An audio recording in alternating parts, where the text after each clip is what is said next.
Kristina, thank you so much for taking the time to chat all things ABM today. I know we're going to dive in here, but just for the folks out there, can you just tell us a little bit about your background and how did you become an ABM expert? Oh, expert is a lofty goal. So I've been working as a B2B marketer for about 14 years now. And I was taking an account-based approach before it was like coined as a term. I know a lot of salespeople have already been doing account-based approaches. And then marketers, as we do, we like to take acronyms for everything or make acronyms for everything. So I've been doing this on and off about 14 years, and my background is in content marketing and just kind of experience, worrying more so about the experiences being delivered, whether that's in marketing and also on the sales side and customer success. When did you see ABM come out as a category? Because for myself, it's probably around like 20, 2015 or so, give or take. I started to see it really kind of pop up, like the folks from Terminus and the Flip My Funnel, movement, and some other folks who were really kind of using that terminology. Just out of curiosity, I'm just curious, like when did you see that? Around the same time when all the ABM tech platforms came on the scene, so like Demandbase, Sixth Sense, all the intent platforms.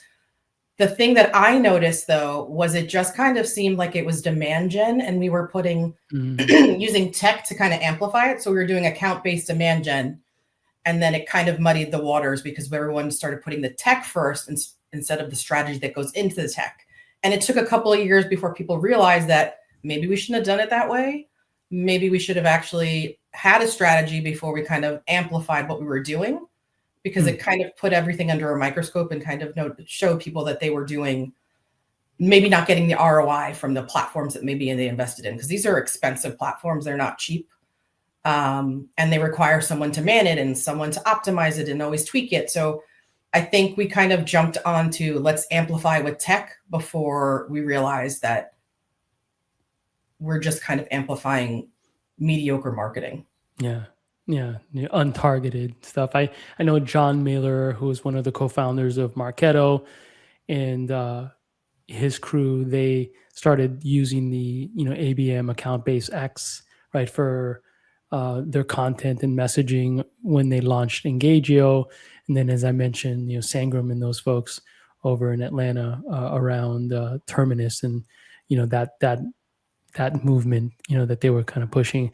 But, I wanted to ask you, in your LinkedIn post, you talk a lot about how, teams are not ABM ready before they launch their ABM campaign or those programs. What do you mean by that? Yeah, I kind of alluded to this in my last answer. It's basically teams are retrofitting ABM on top of what they already have. So on top of their existing content, their messaging, their interactions, the account experiences across the board.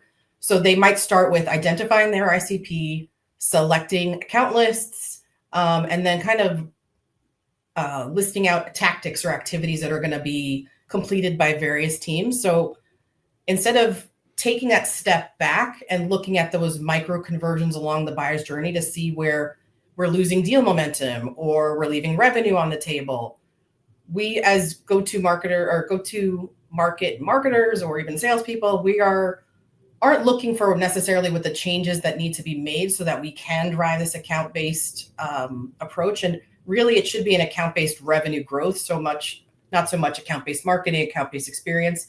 It's how are we going to move everything to revenue as one?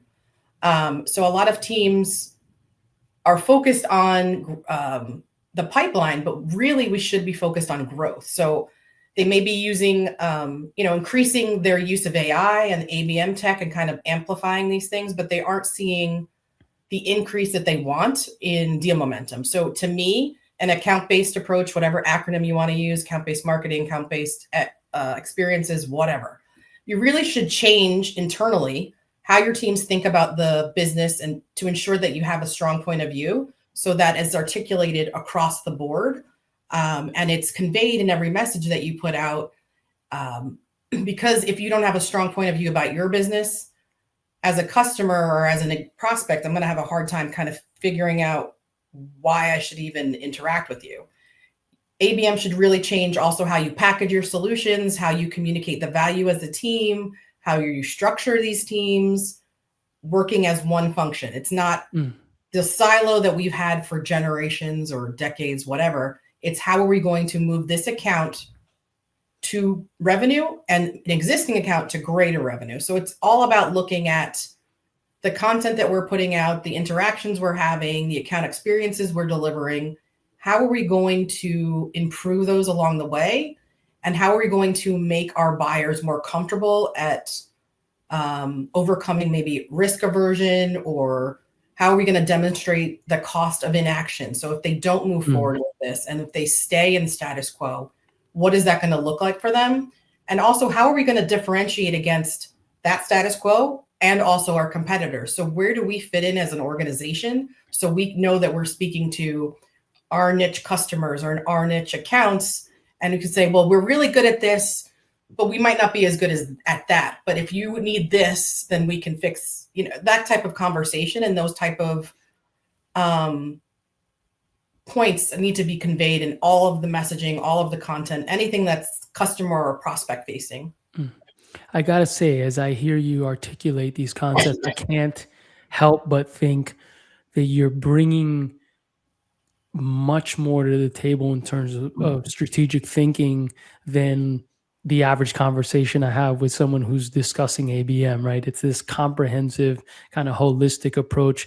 And I can't help but use the word orchestration, right? We talked about alignment for 1,000 years, and for whatever reason, I think it's probably a little more of a human kind of issue at this point. Our inability to get along or whatever. Anyway, between sales and marketing teams. However, you're talking about competitive sort of advantages. You're talking about messaging and storytelling and these sort of things. And to your point earlier around, like, there was this idea, especially when these tech vendors started to pop up, that ABM was better targeting on paid media or whatnot, right? And you mentioned the ICP. I think a lot of folks who think that ICP is really like the total addressable market out there. When you start to think about developing or honing in on that ICP and being very, very disciplined and understanding, how do you sort of approach that? How do you look at some of the differences between the TAM, your TRM, your ICP, those sort of things? It gets really confusing and really tricky really quick. So I know I'm going to say this a million times, but focus. So, which is scary sometimes. It is very scary, yeah. Because that's where, like, the unknown comes into it. So when I take a step back and kind of look at when we're targeting our core accounts, when we're engaging with them the right way, that's when we're going to see that win rates go up, stage progression accelerates, sales cycles are faster, deal sizes inevitably increase.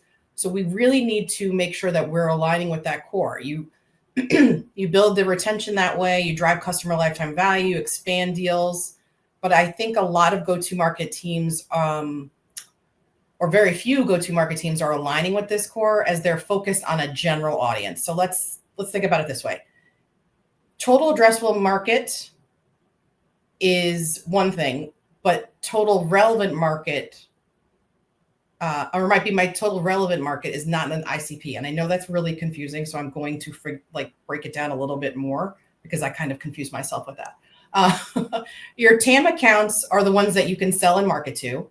The TRM, or the total relevant market, are accounts that you should sell and market to because they align with you as an organization. So they align with you on operationally, executionally, and culturally. Your ICP is the segment within your total relevant market that you should prioritize who you sell to and market to because they align with you. If that makes sense. Okay. So they made that the business shifts that are necessary to succeed with your solution. That's what it means when they're aligned with you. They are ready for your solution now.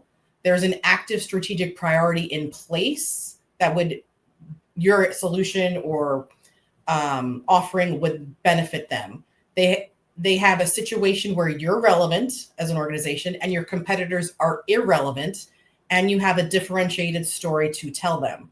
So in order to make this ICP more reliable, more predictive, we really need to go beyond those proxies that you might see in like 6sense or demand based or any kind of intent platform. These proxies really only look at the surface. They don't go deep enough. They don't see if there is true alignment, if they match, if the account matches a business problem profile, if you have that story to tell, if they're truly ready to succeed with your situation or with your solution.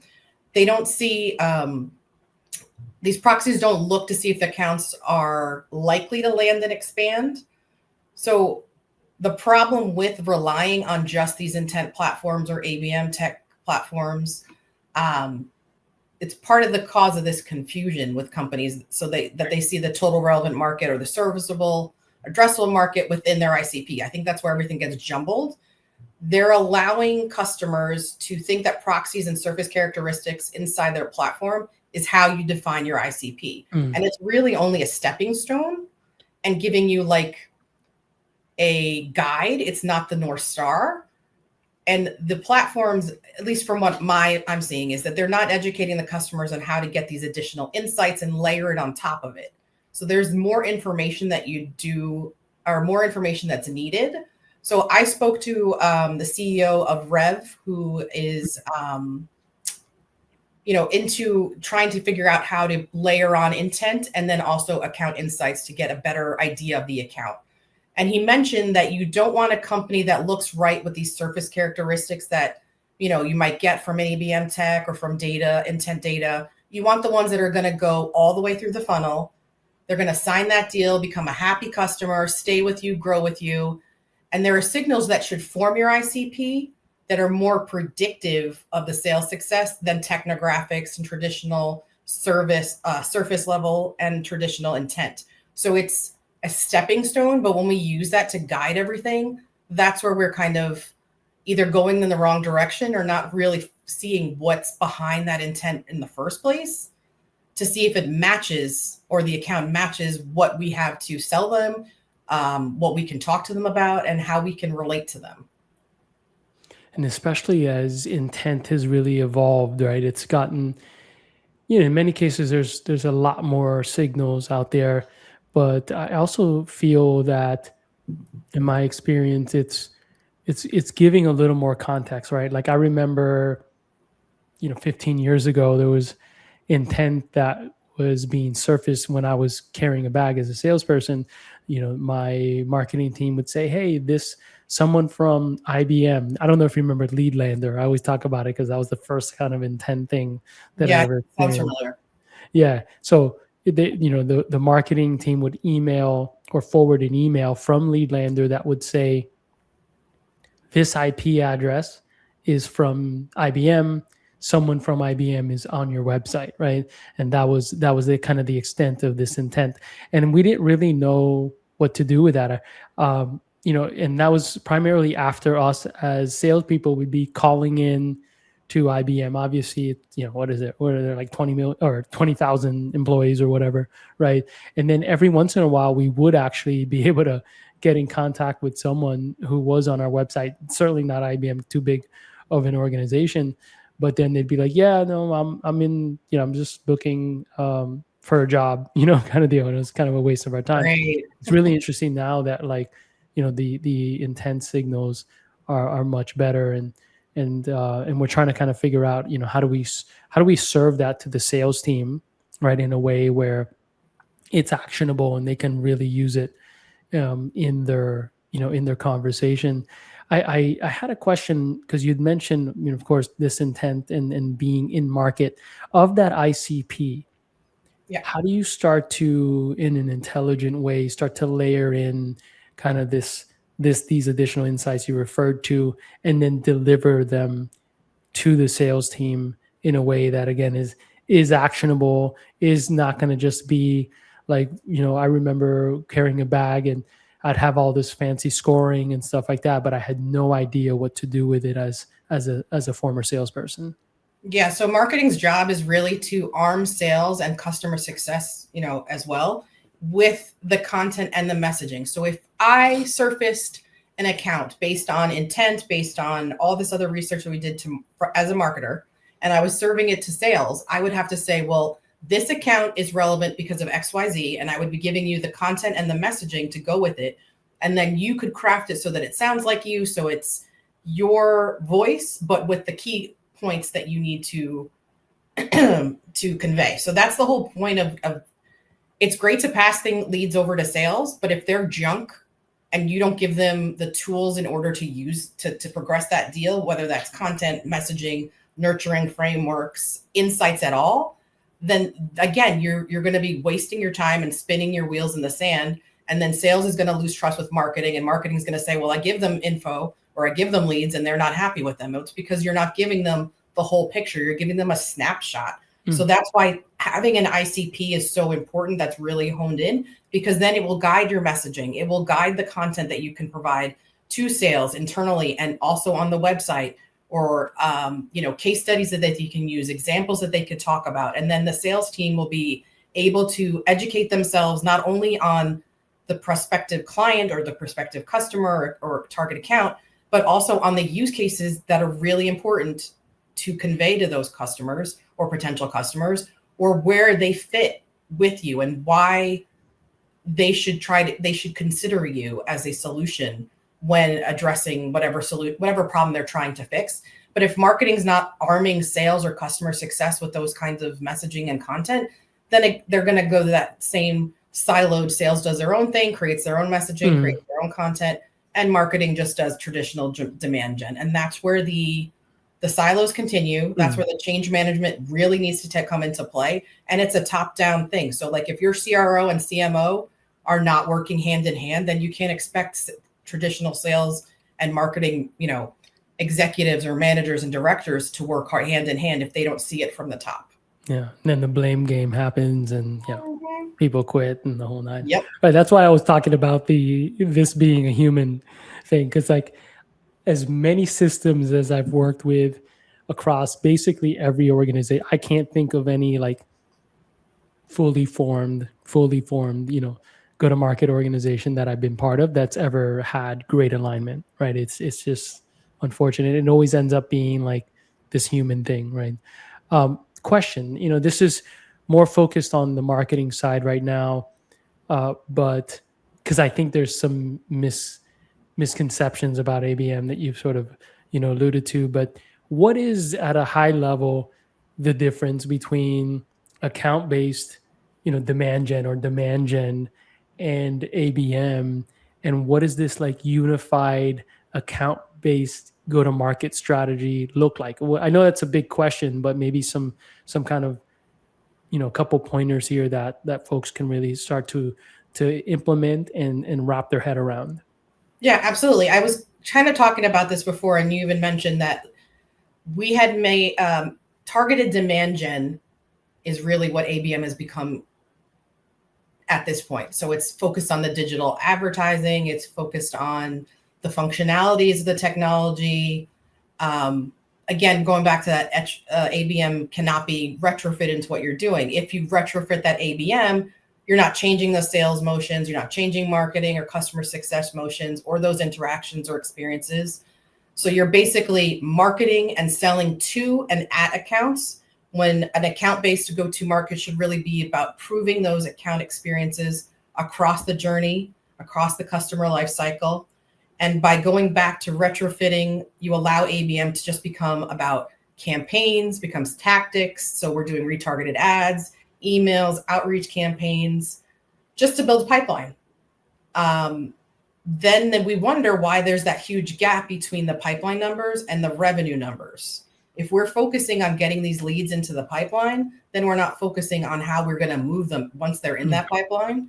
And that's a big part of it. It's not just the start of the journey. That's great, but it's like anything else. If you fill a sieve with 1,000 potential customers and they all leak out, then what is the point of filling them when you could have filled them with 50 or 100 key ones and 80% of them stuck and actually progress? And then your sales team could be more successful. Customer success could be more successful. It's a whole journey for the entire team, and it's not just one department's job or focus.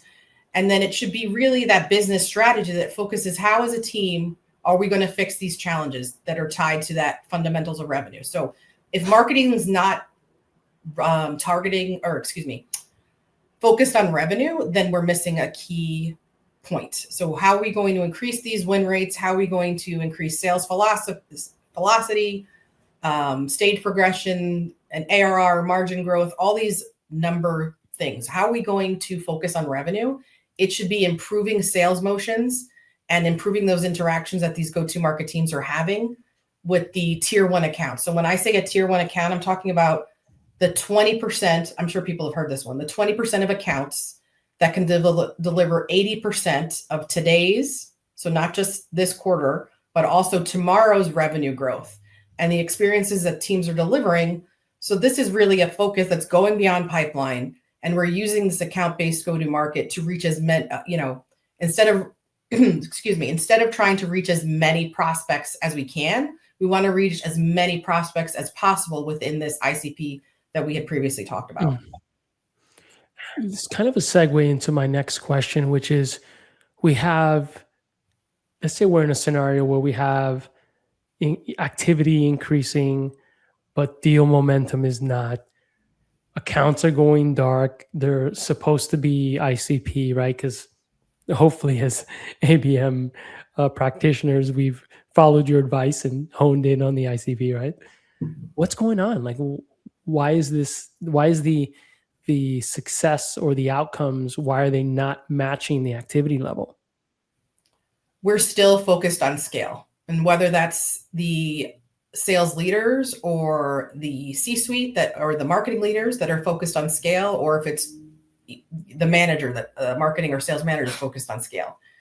When we forget to focus on the bigger picture, we miss the how accounts can actually progress. So focusing on scale is good for demand gen aspect, which is like the feeder into an account-based approach. So if, let's say, you focus on demand gen, like I said before, you get, let's say, 1,000 accounts into the pipe.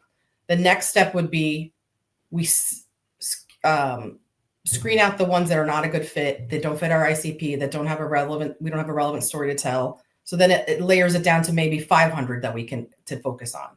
Then we can figure out which of these accounts should we put this account-based go-to-market. They've kind of earned the right to continue the more relevance that we need to add on through their buyer's journey. And then as we increase that relevance, the further they go, each step they take, we increase it a little bit more. But when we don't give buyers that increased relevance and attention, then they will become stalled, or they will become stuck. One of our clients was using demand-based, building a really healthy pipeline, really excited with that. And they were gaining traction with higher level financial institutions. So I'm talking like JP Morgan, TD Bank, Bank of America. They were getting engagement with them, whether that's within sales or with marketing, but they were challenged with these accounts going dark because, they weren't telling their particular story. They were telling a persona story, or they're telling an industry story. They weren't aligning with that named account to see what their strategic priorities were, what their gaps in their current processes were, what the impacts would be on their business with these gaps. And they were lacking the relevance across from start to finish.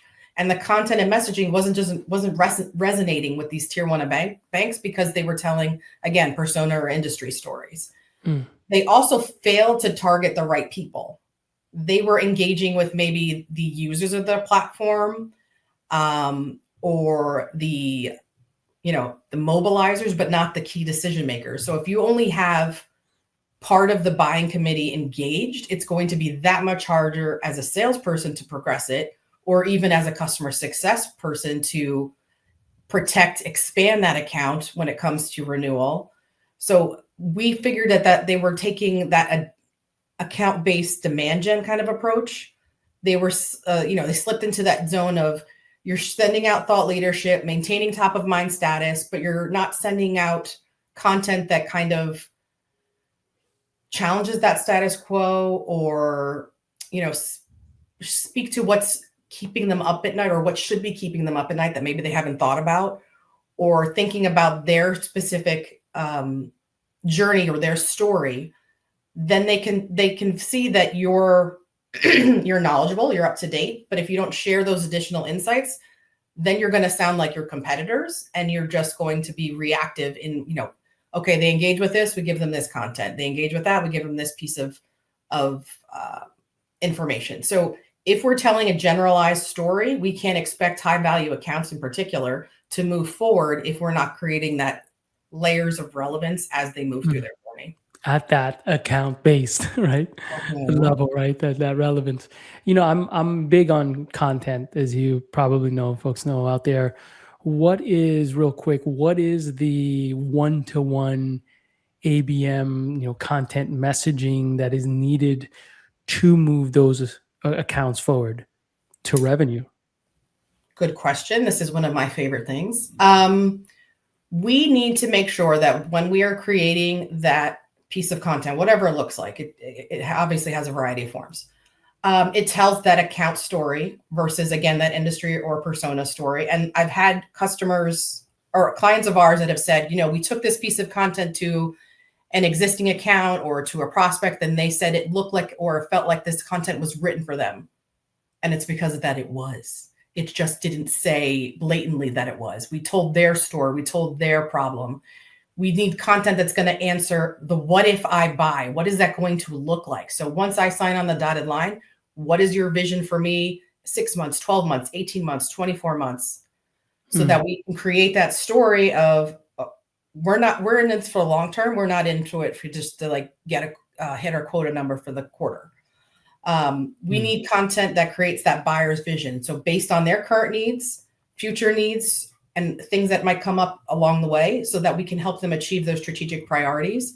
We need content that's going to embed our solutions, our platforms across our customers' organization, and displaces our competitors or even the status quo, depending on where they are.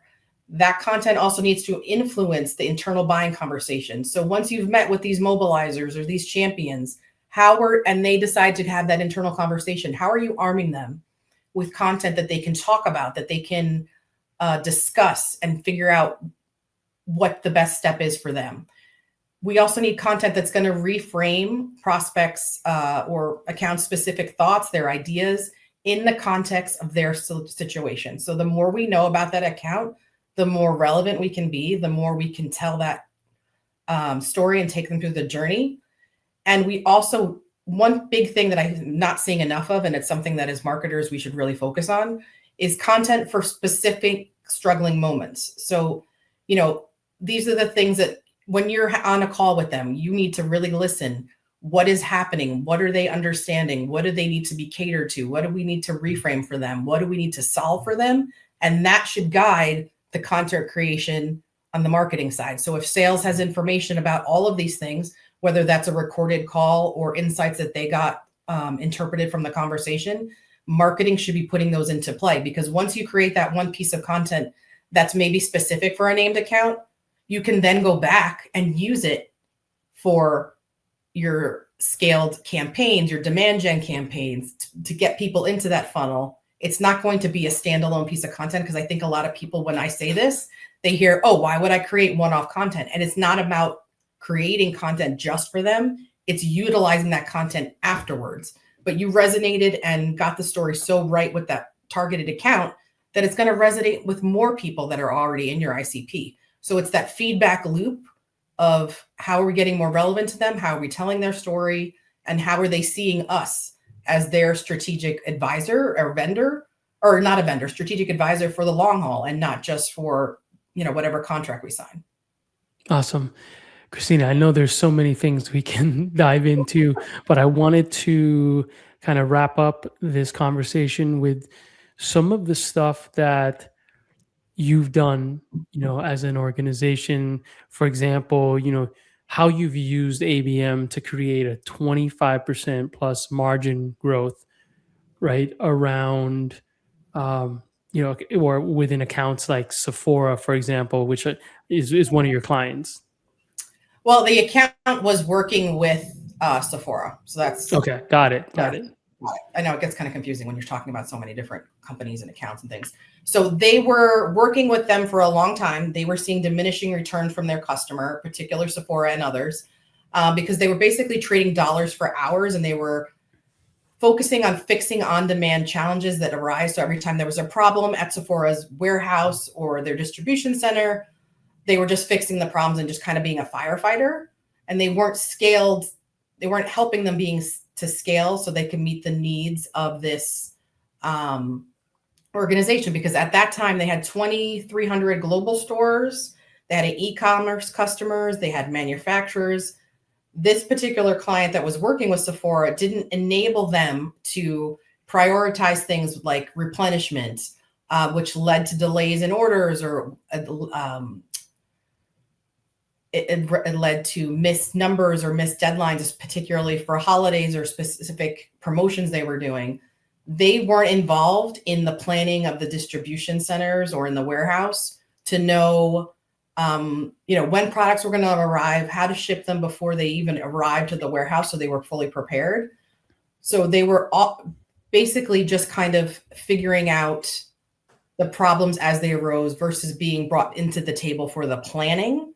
Because they weren't having these right conversations, they were treating them basically as technicians, so paying for man hours, versus that strategic value partner, which is where the higher profit margins are, where the revenue growth would be. And they were being penny pinched and negotiating a number of hours and resources for different projects versus being included on the whole decision. So we ultimately, what we did was we created content and messaging that supported that why evolve conversation. What changes do we need to have so that we could help the client expand their profit margin, expand their revenue growth? And once we address this why evolve question and conversation with, once our client was able to do that with Sephora, then was where they created that 25% plus margin growth, because they were brought in as a strategic advisor and not just trying to solve problems as they arose. Awesome. Kristina Jaramillo, thank you so much. We were kind of joking around in the green room here before recording about the pronunciation of Jaramillo, but as I mentioned, I have so many good friends that are in Colombia. That was a great guess that my brain went there. Impressive. But again, thank you so much for sharing your wisdom. I know there's so much to cover here, and we just really scratched the surface. But if folks wanted to engage with you, maybe just get some advice from you, or maybe even potentially hire you to help them scale their ABM and overarching go-to-market efforts, what are the best channels or URLs to reach you? Yeah, sure. Engage with me on LinkedIn. That's, I would say, number one. Number two would be to go to our website, which is personalabm.com. And there's a variety of resources and case studies and a lot of good advice. And then you can follow the content that we do share so you can get some more tips. But also feel free to reach out via email as well. Awesome. Well, have a great day and a wonderful holiday season. You too. Thanks so much, Jorge.